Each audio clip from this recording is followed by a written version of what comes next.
I'm Meg from The Gamer, and I'm here with... Gary from Wide Productions. Brilliant. It's wonderful to meet you. I played Bulwark earlier, so I wasn't... There's not normally a game I'm very good at, that's that type of genre, but it was interesting. Obviously, you've got a really minimalistic design, not only in terms of like the lack of UI, but normally when you have the games where you're looking for resources and stuff, you're looking at numbers all the time, and you need this much wood and you need this much ore, and all of that's gone. And so for someone like me who's not normally very good at those games, it was less stressful, and I felt like I could do it. Right. It's very interesting. So Thomas Sala, the developer of the game, his previous game of Falconeer was a completely different type of game. Bulwark is set in the same universe, it's set in the same kind of thematic storyline. But Falconeer was very much a destructive game. It was about combat, it was an aerial combat game with giant birds and lasers and all the good stuff.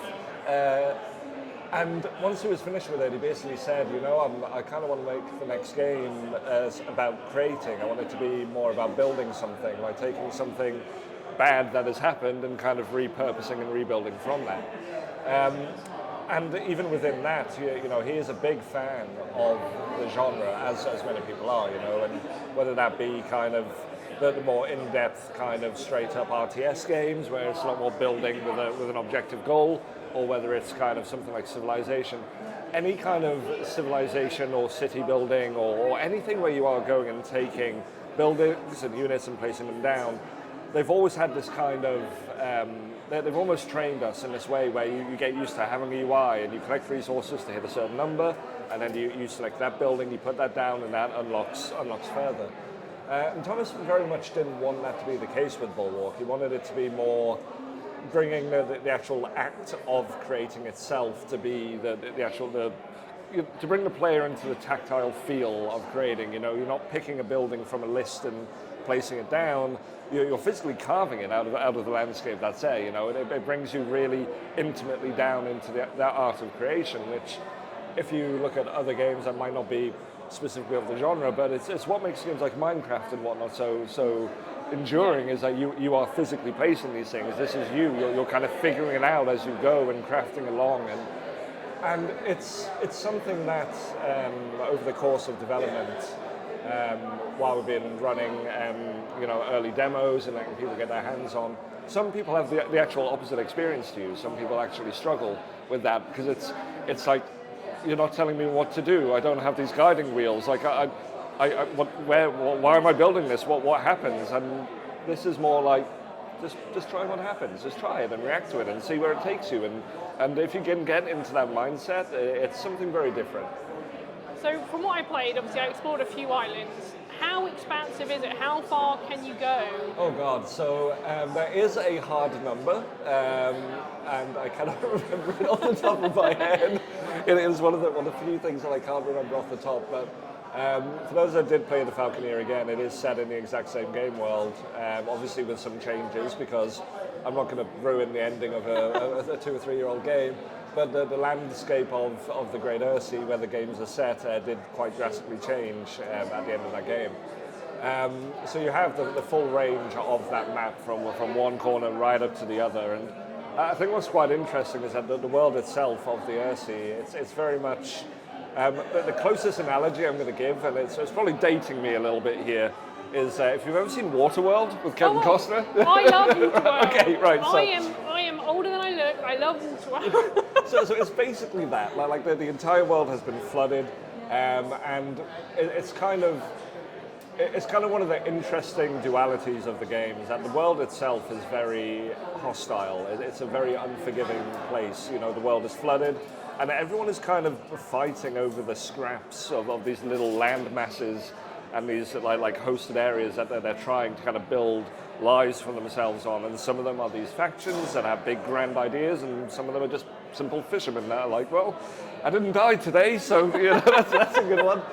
But the actual act of playing is, as you said, like it's a very zen-like experience where you can just kind of take your surveyor and just look at a landmass on the map from miles away and go, you know what, I'm just going to go see what's there, and then I'm just going to go build on it. But the actual act in the world of trying to rebuild from, you know, the ruins of the events of the Falconeer.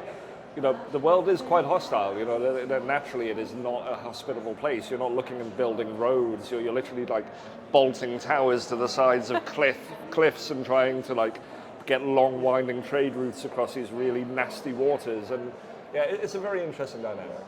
It's fresh, really. When you, as I said, like when you think about a genre, normally it's very stressful and you're, you know, counting numbers and stuff. So it's a weird mixture, but it works well. Obviously, as you said, it's based on the world of the Falconeer. Did that make it easier or harder in terms of development? Because although you had like material to draw on, did that also impose limitations of what you could do? I think it's made it easier in a lot of ways. Obviously, the Falconeer when it was released was referred to by some publications as very much a Game of Thrones meets Waterworld meets Star Wars, which is a weird reductive sentence to say. But the world itself does have an awful lot of political intrigue within it. You know, it is a world that is in conflict. It's a world with different ideologies, not too dissimilar from our own. You know, you've got all of these different groups of people that all have their own preferences, they all have their own priorities, and they're all trying to claim as much as they can from what remains. And having that as a base template to kind of build that lore and build the world on top of, obviously it is somewhat limiting, and in the same way that any continuation is, right? Because you're adhered to, you can't suddenly decide, well, this faction all of a sudden they do this completely crazy out of character thing, because I think it would be cool, because actually you've got an entire game prior that's telling you that wouldn't happen. But it does also give you like a really strong framework to be able to turn around and go, you know, and this was one of the cool things about it is even within the world of Bulwark now, you know, where particular factions exist is completely misaligned from where they were in the Falconeer, and their circumstances have changed, and those have repercussions based on how they acted between each other. So it's limiting in some ways, but I think the best way to look at it is that it gives you a box, and once you know that box, you find all the cool ways to play outside of it, and that's kind of, I think that's probably the clearest answer on it. That makes sense. So, as you also said, it's a very different type of game from the Falconeer. So, what was the kind of idea with that? Was it just, you know, you guys wanted to make that a new genre, like go into a different genre and test the waters? Honestly, I think for Thomas more than anything else, again, we kind of touched a little bit earlier on the nature of how, after having something that was so full of conflict and so destructive and very much an action-focused game, you know, Thomas puts, and there are some fantastic interviews out there. I'm not going to name competing things, but there are some fantastic interviews with Thomas out there where he very much talks about the nature of being a solo developer, and how he not accidentally but kind of came to the realization through his partner almost kind of pointing it out to him that the stories that he was putting in these games and the way that he was mechanically making these games, you know, react to players were very much like emotional responses to where he was at the time as a person, and the decisions that he was making around mechanics and story and why things were they were direct from himself. And I think that's very telling in the Falconeer, that where he was in that period of time, there was an awful lot of that turmoil. There was an awful lot of all of this kind of just despair at the world state as a whole that was kind of like scrabbling to try and make something make sense of anything else. And you know, once that's done, he's kind of taken a step back. He's looked, took a breath, and gone, okay, I've done a thing. I've got it out. It's been released. It's been published. People are playing it. You know, it's been well received. It's got this really beautiful, dedicated fan base. I can actually do this now. And the mood kind of changes to, okay, so what do we do after that? Like, what do you do when you have the ability and you've got a platform and you want to try and influence in a way that actually teaches people that there's more beauty and more progress in creation than the former. So I don't know. It's an interesting question, and one I'm not too keen to put words in Thomas's mouth. Yeah. But I spent a lot of time with the guy, and you know, it has been fascinating watching him go through this development process, and kind of even over the past 2 years as we've been kind of getting to grips with it, things that he's just on the fly deciding, this is going to be a thing now, and you kind of read that into him, and it makes the job very challenging. Don't get me wrong, but interesting. But too, it makes right? it makes sure that it's never boring. And honestly, like I think we're just more. I think we're just more privileged that we're able to work so closely with somebody that not even we know exactly where this is going to end up, but because of the work that we've done with each other, we've kind of got that built-in trust that we're just kind of like, you know what, you ride and we're going to ride with you, and we're just going to make sure that this comes out and it's going to be exactly what you want it to be. And it's really nice in an age where a lot of people kind of take issue with how almost by the numbers games have become, and how formulaic they can be, and how it's risk aversions and numbers and calculations. So you know what, man, like, you've got an idea, you've got a talent, you're doing things in weird, interesting ways. It might take a little bit more legwork to get that across to people, but we want to see that in the world. That's what this industry, that's what this medium is all about. So.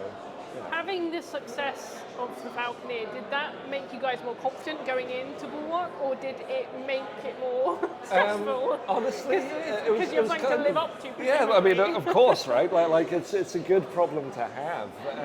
It was. The Falconeer got an awful lot of attention by the nature of it. It launched as a Series X launch title, and you often forget, especially because there'd been such a gap between the previous generation of consoles and the one before that, like just how feverously people kind of just eat up every piece. As soon as a new console refresh is happening, it's a great feeling, but everyone is just dialed up to 11. Everyone just wants everything. No one knows what's coming, and everyone just wants everything. And the Falconeer got a lot of attention being a launch title for the Series X. And it definitely surprised a lot of people, ourselves included, in some ways. And looking at where that eventually went to, that went to multiple platforms, very well received on multiple expansions that went along the way, adding new mechanics, new things, new features. For us, the success of it wasn't so much now something that Bulwark would need to live up to. It was just more a kind of, I think for us it was very much a realization that was a working relationship that was kind of different to any development relationship that we'd had before.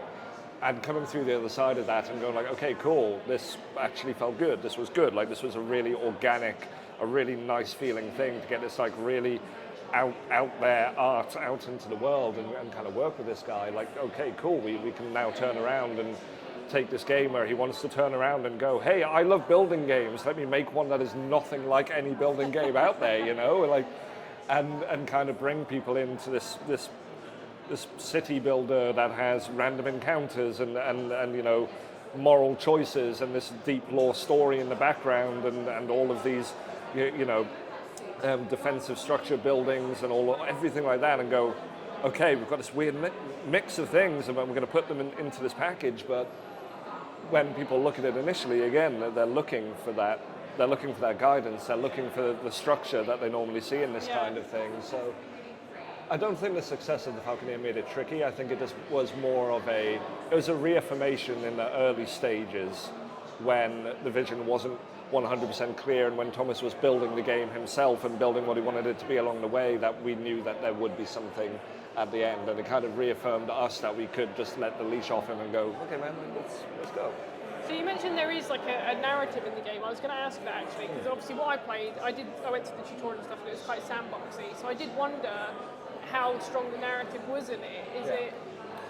So there is an awful lot of lore within the game, within the world itself. Obviously, the Falconeer was very much based on you were controlling very central characters. You were playing as a character from each faction as you went along, and therefore your direct actions, your direct impacts, it was a lot more of a personal story. It was a lot more of a, in the moment, you are the one, you're the person making these events happen, things are happening around you.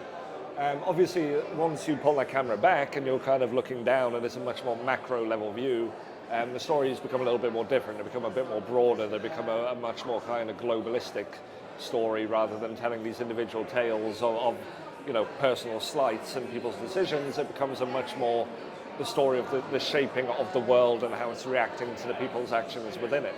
That's not to say that there isn't any of that stuff in there, but a lot of it is based on your actions as a player and as your decision on how you want to build, as you're going through and building and kind of sprawling your civilization out, you will find different people. You'll find people wrecked in little ships, you'll find random encounters, you'll find commanders, you'll find other settlements, and every one of those has a faction, and every one of those has a pre-existing set of relationships and prejudices and everything between, and you can opt to bring them in, and they might give you benefits, they might increase your industry, they might give you units that will provide escorts for your vessels, they might give you some defensive structures to defend against raids, but as you bring them in, same as anything, you bring a faction, you bring a populace into your civilization, well, they're going to have an influence. They're going to spread. They're going to become part of your culture, and eventually you will reach the point where if you get enough of a particular faction, and they'll become like a lead presence within it, and that might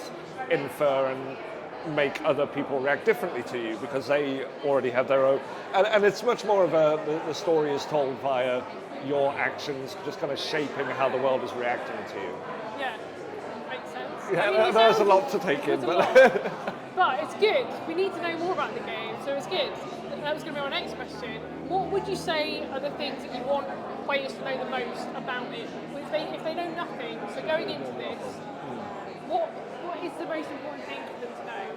I think the most important thing is more than anything is to if you've had any enjoyment in any kind of scenario with this kind of genre, be it city builders, be it RTS, be it anything, if at any point you've looked at a camera from an isometric or top-down perspective and gone, I like seeing things getting built, this very much is the game for you. Just be aware that it may take a moment to kind of undo that built-in learning and training as you're kind of used to so far. The whole aim of the game, everything is done via 2 buttons.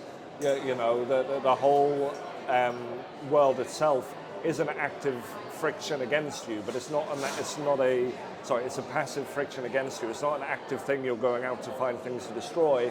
You're just building up and shoring yourself up against, this kind of world that's kind of slowly eroding everything away as it goes. And once you kind of get into that position of, I know how I can build, I know how to interact with the spoke system, I know how to interact with all of the different resources, and you begin to just experiment and build. There's no wrong answers, there's no wrong way to build in this game. It's all about just kind of that expression. It's that kind of almost what we kind of internally and externally refer to it, only half joking that it's, Thomas is basically doing like a Bob Ross gaming style of you're just kind of, there's no accidents, you're just painting. I'm glad you said that, because I definitely made a bunch of paths I didn't need. No, exactly, but that's okay, and that's... I pressed the wrong button, I was like, oh, okay. And that's what it is, it's about building and seeing how things go, and you can undo, you can remove things as you go, but often you'll find you'll place something down, you'll build around an experiment and go, okay, well, maybe later I can build that up, extend that over, that's become a bridge, and I've just built myself this nice little extended port bridge, that was cool, and now you know that that's the thing, and you can start internalizing that, and it can be tricky to kind of get your head around it, but yeah, the takeaway message is very much that, like, it's a game where there is no wrong answers, it's a game about expression and, getting down and getting your hands just on the tactile building feel of carving something, and then being able to take a step back after and go, holy hell, look what I did that, which is infinitely more gratifying, as fun as these games are, than clicking, I want a wood mill, and dropping it. Yeah, I fully agree. Okay, so my last question is, I wanted to ask you what you thought about the recent Unity news. Oh boy. Yeah, that's why I saved it for last. So, no, that's a crazy one, and I wish, oh Lord, I wish Thomas was here now, because he would probably have a much more personable answer. If anyone has been seeing the Unity news, obviously, you can't really pussyfoot around. It's not good. It's not good for developers. It's not good for gamers. It's not good for publishers. It's not good for distributors. It's always hard. We've definitely had to put news out ourselves in the past. That is always, people might not want to hear this, or it might not be. And it can be very hard to get a very clear message out. It can be hard to get all of the information out in a way that is clear, lets people know exactly what the situation is. And I think, honestly, from just a purely, objective perspective, I think that's been, outside of the actual decision to completely pull the rug out of people alone, that's been the biggest issue, is just that uncertainty. Like, it is very hard in an industry that is very prone to taking things at face value and running with them very quickly before the actual facts have got time to hit the ground.